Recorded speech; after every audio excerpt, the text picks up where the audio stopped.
Mark, my name is Jenny. My Chinese name is Xie Yuying, and my number is 12. I'm a freshman at NCUE. I'm going to read a speech, Texting is Killing Language, JK, by John McWhorter. We always hear that texting is a scourge. The idea is that texting spells the decline of and fall of any kind of serious literacy, or at least writing ability. Among people in the United States, and now the whole world today, the fact of the matter is that it just isn't true, and it's easy to think that it is true. But in order to see it in another way, in order to see that actually texting is a miraculous thing, not just energetic, but a miraculous thing, a kind of emergent complexity that we are seeing happening right now. We have to pull the camera back for a bit and look at what language really is. In which case, one thing that we see is that texting is not writing at all. What do I mean by that? Basically, if we think about language, language has existed for perhaps 150,000 years, at least 80,000 years, and what it arouses us is speech. People talked. That's what we were probably genetically specified for. That's how we use language most. Writing is something that came along much later, and as we saw in the last talk, there is a little bit of controversy as to exactly when that happened. But according to traditional estimates, if humanity had existed for 24 hours, then writing only came along at about 11:07 p.m. That's how much of a laterally thing writing is. So first there's speech, and then writing comes along as a kind of artifice. Now, don't get me wrong, writing has certain advantages when you write because it's a conscious process, because you can look backwards. You can do things with language that are much less likely if you are just talking. For example, imagine a passage from Edward Gibbon's The Decline and Fall of the Roman Empire. The whole engagement lasted above 12 hours, till the gradual retreat of the Persians was changed into a disorderly flight, of which the shameful example was given by the principal leaders and the Cyrenius himself. That's beautiful. But let's face it, nobody talks that way, or at least they shouldn't if they are interested in reproducing. That laughter is not the way any human being speaks casually. Casual speech is something quite different. Linguists have actually shown that when we are speaking casually in an unmonitored way, we tend to speak in word packets of maybe 7 to 10 words.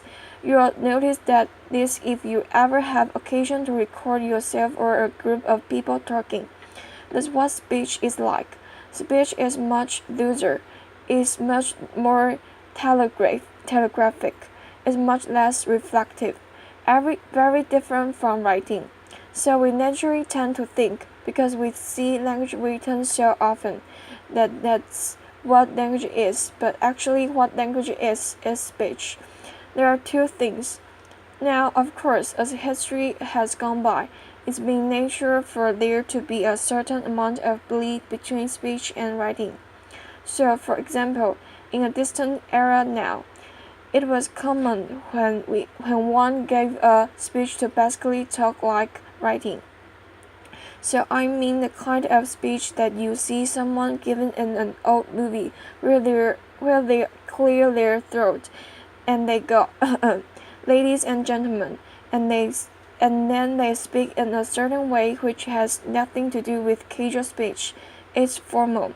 It uses long sentences like this given one. It's basically talking like you write. And so, for example, we are thinking so much these days about Lincoln because of the movie. The Gettysburg Address was not the main meal of that event. For 2 hours before that, Edward Everett spoke on a topic like that, frankly, cannot engage us today and barely did them. The point of it was to listen to him speaking like writing. Ordinary people stood and listened to that for 2 hours. It was perfectly natural. That's what people did then, speaking like writing. Well, if you can speak like writing, then logically it follows that you might want to also sometimes write like you speak. The problem was just that in the material, mechanical sense, that was harder back in the day for the simple reason that materials don't lend themselves to it. It's almost impossible to do that with your hand except in shorthand, and then communication is limited.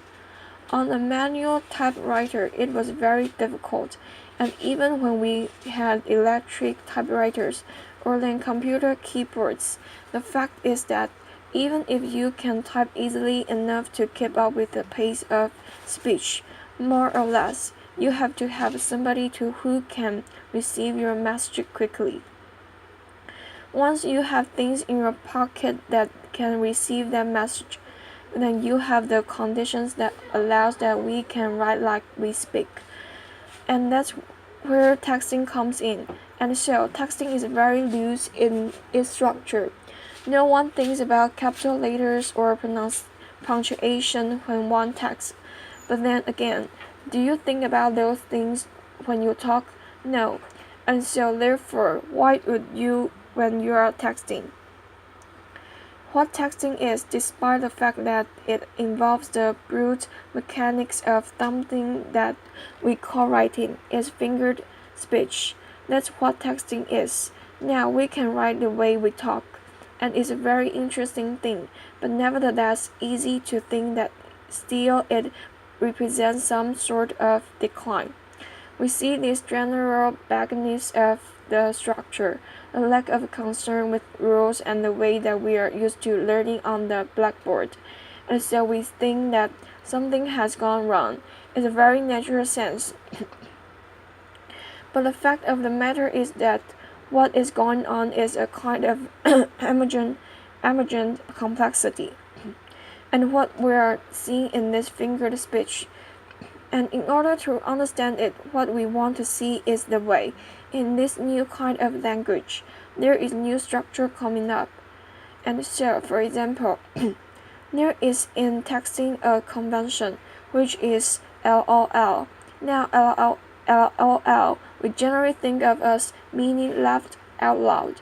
And of course, theoretically, it does. And if you look at other texts, then people use it to actually indicate laughing out loud. But if you text now, or if you are someone who is aware of, and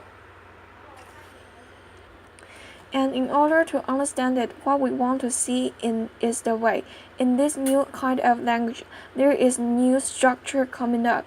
And so, for example, there is in texting a convention, which is LOL. Now, LOL we generally think of as meaning laughing out loud, and of course, theoretically, it does. And if you look at other texts, then people used to use it to actually indicate laughing out loud. But if you text now, or if you are someone who is aware of the substrate of texting the way it's become, you will notice that LOL does not mean laughing out loud anymore. It's evolved into something that is much subtler. This is an actual text that was done by a non-male person of about 20 years old not too long ago. I love the font you are using, BTW. Julie, Lau, thanks Gmail is being slow right now. Now, if you think about it, that's not funny. No one's laughter, and yet, there it is, so you assume there is been some kind of hiccup. Then Susan says, Lau, I know. Again, more guffawing than we are used to when you are talking about these inconvenience. So Julie says, I just sent you an email. Susan, Lau, I see it. Very fun people, if that's what that means. This Julie says, so, what's up? Susan, Lau, I have to write a 10-page paper. She's not amused. Let's think about it. Lau is being used in a very particular way. It's a marker of empathy. It's a marker of accommodation. We linguists call things like the pragmatic particles. Any spoken language that's used by real people has them. If you happen to speak Japanese, think about that little word ne that you use at the end of a lot of sentences. If you listen to the way black youth today speak, think about the use of the word yo. Whole dissertations could be written about it, and probably are being written about it. A pragmatic particle. That's what LOL has gradually become. It's a way of using the language between actual people. Another example is slash. Now we can use slash in the way that we're used to.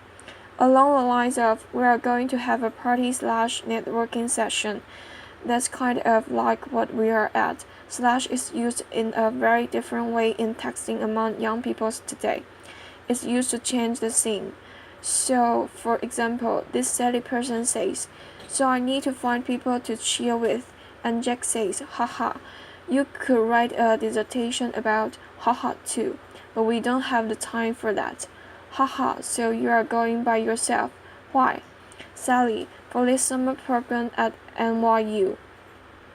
Jake, haha, slash, I'm watching this video with Suns players trying to shoot with one eye.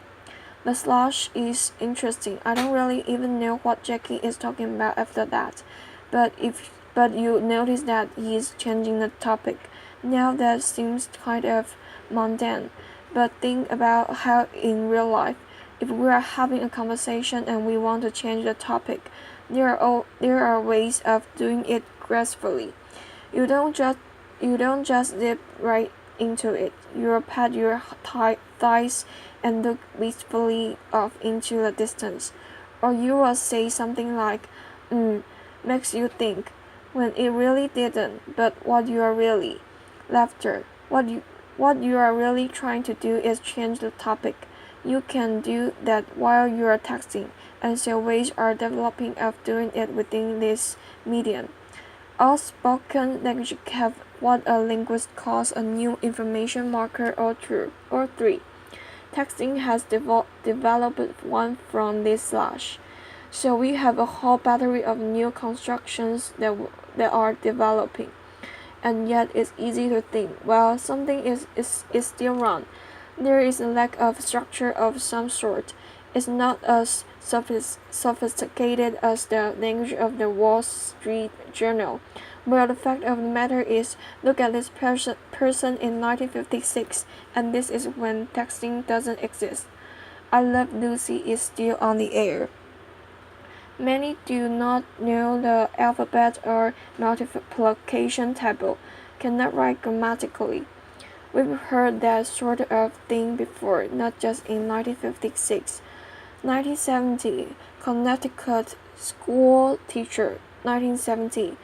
This is the time when we all assumed that everything somehow in terms of writing was perfect because the people on downtown LB are articulate or something like that. So from every college in the country goes up the cry, our freshmen can spell, can punctuate, and so on. You can go even further back than this. It's the president of Harvard. It's 1871. There is no electricity. People have three names: bad spelling, incorrectness, as well as inelegance of expression in writing. And he is talking about people who are otherwise well prepared for college studies.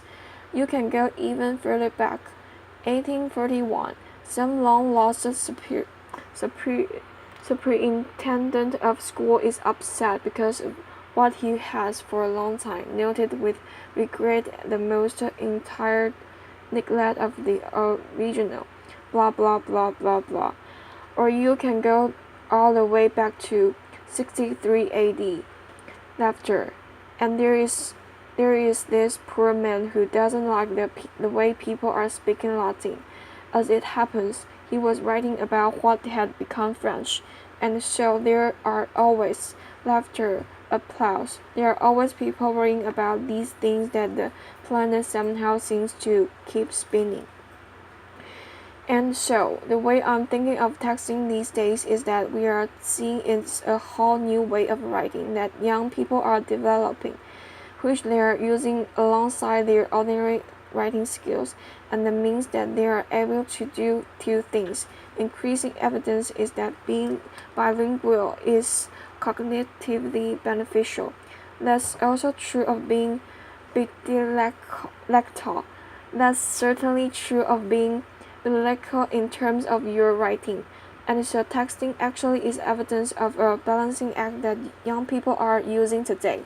Not consciously, of course, but it's an expansion of their linguistic repertoire. It's very simple. If somebody from 1973 looked at what was on a dormitory message board in 1993, the slang would have changed a little bit since the era of love story, but they would understand what was on the message board. Take that person from 1993, not that long ago. This is Bill and Ted's excellent adventure. Those people, take those people and they read a very typical text written by a 20-year-old today.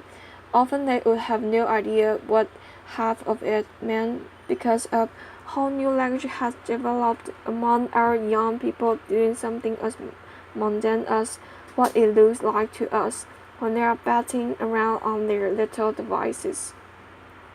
So in closing, if I could go into the future, if I could go into 2033, the first thing I would ask is whether David Simon had done a sequel to The Wire. I would want to know, and I really would ask that, and then I'd want to know actually what was going on Downton Abbey. That'd be the second thing.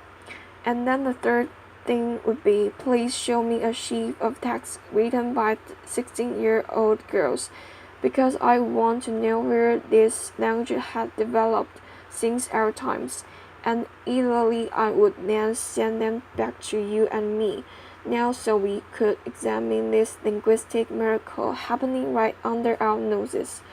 Thank you very much. Applause. Thank you. Applause.